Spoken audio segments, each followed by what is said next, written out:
Assalamualaikum dan salam sejahtera. Hari ini saya dan ahli kumpulan saya akan bentangkan tajuk yang berkaitan dengan hak asasi manusia, iaitu hak keistimewaan orang Melayu dan Bumiputera. Sebelum memulakan perbincangan, saya akan memperkenalkan ahli-ahli kumpulan saya yang terdiri daripada 5 orang, iaitu Ain Zulaikha binti Kamar Zaman, Ain Zubaidah binti Kamar Zaman, Nur Nadira Adibah binti Bahari, Nisa Umara binti Cik Sahar dan Rabiatul Adawiyah binti Nior Muhammad Rizwan. Perkara-perkara yang akan dibincangkan di dalam video ini adalah: pertama sekali, sejarah dan latar belakang hak keistimewaan Melayu dan Bumiputera. Seterusnya, perkara 153 Perlembagaan Malaysia. Seterusnya, siapakah orang Melayu dan Bumiputera, pandangan terhadap isu berkaitan dan pesanan hikmat masyarakat.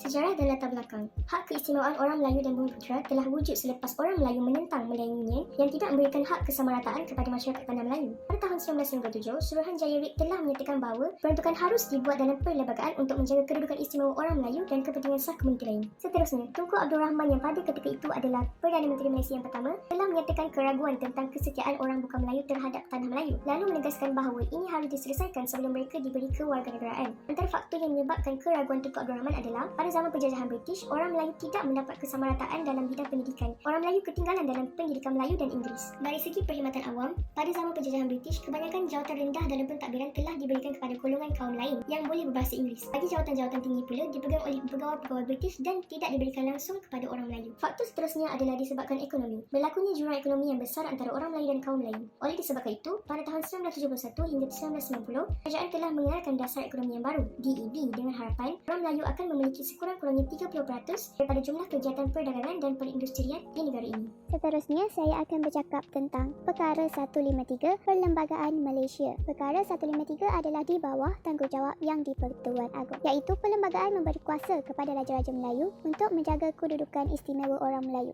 Yang kedua, perlembagaan tidak memberikan Parlimen kuasa penuh untuk meminda Perkara 153. Peruntukan ini hanya boleh dipinda sekiranya mendapat perkenan Raja-Raja Melayu. Dan yang terakhir, apa juga polisi yang diperkenalkan berdasarkan Perkara 153 tidak boleh diubah kecuali mendapat perkenan Raja-Raja Melayu.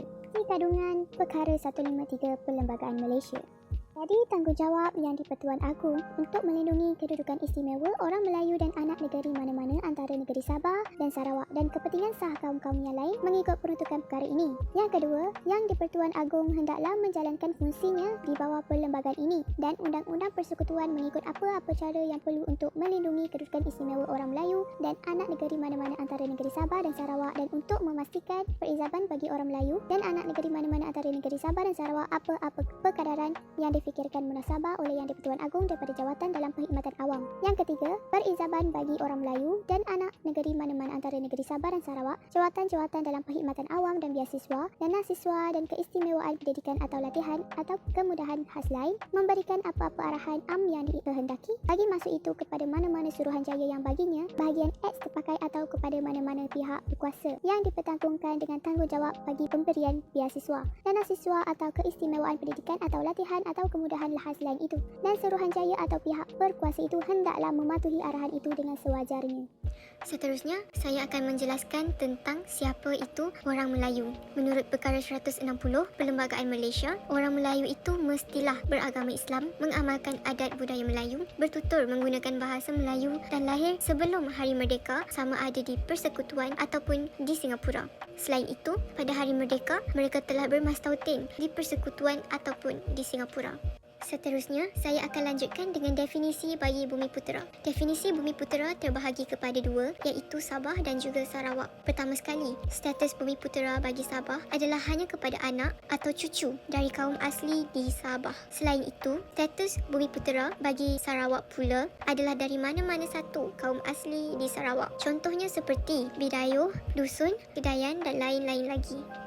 Seterusnya, saya akan membentangkan tentang isu-isu berkaitan Perkara 153 di mana terdapat isu yang kontroversial sehingga kini di mana sesetengah rakyat Malaysia dari mana-mana kaum seperti India dan China yang mempersoalkan dan mempertikaikan Perkara 153 dalam perlembagaan negara yang mengiktiraf kedudukan dan hak istimewa orang Melayu, dan Bumiputera adalah dikatakan buta sejarah dan tidak memahami perlembagaan. Menurut pakar sejarah pula, Profesor Emeritus Tan Sri Dr. Khoo Kay Kim, beliau berkata kedudukan orang Melayu sudah ditetapkan pada zaman dahulu, iaitu iaitu ketika zaman penjajahan British lagi. Maka rakyat khususnya kaum-kaum lain perlu sama-sama menghormati hak dan keistimewaan orang Melayu yang termaktub dalam perlembagaan kerana pada ketika ia digubal dahulu, kaum lain sendiri sudah bersetuju dengan perkara-perkara yang dimasukkan dalam perlembagaan tersebut. Terdapat juga isu kontroversial yang lain yang melibatkan hak pendidikan, di mana kaum-kaum lain atau bukan Bumiputera mempertikaikan tentang peluang kemasukan ke UA, Universiti Awam, amatlah rendah dan seharusnya berdasarkan merit seperti matrikulasi. Mereka berkata bahawa ianya tidak adil dan bagi kaum Bumiputera, isu itu tidak perlu diperbesarkan kerana ia adalah hak mereka. Seterusnya, kita akan membincangkan tentang pandangan terhadap isu hak keistimewaan orang Melayu. Kedudukan orang Melayu dalam Perlembagaan Persekutuan adalah jelas selagi ia kekal termaktub seumpamanya. Perkara 153 perlu diperinci jika hendak bersuara tentang keistimewaan orang Melayu. Ini kerana Malaysia adalah negara berbilang bangsa yang mana kaum lain selain Melayu banyak membantu dalam membangun Malaysia. Mana-mana manusia berhak untuk bersuara jika ditindas. Namun demikian, isu ini tergugat pada mulanya apabila konsep persamaan yang dipelopori di bawah slogan Malaysian Malaysia ditujukan ke arah pembasmian yang dikatakan diskriminasi dan layanan tidak adil hasil daripada penggunaan perkara 153 Perlembagaan Persekutuan. Orang Melayu berasa tidak senang dan tergugat melihat slogan itu sebagai satu percubaan untuk mempersoal dan mengurangkan kedudukan mereka yang akhirnya membawa kepada pemisahan Singapura dari Malaysia pada tahun 1965.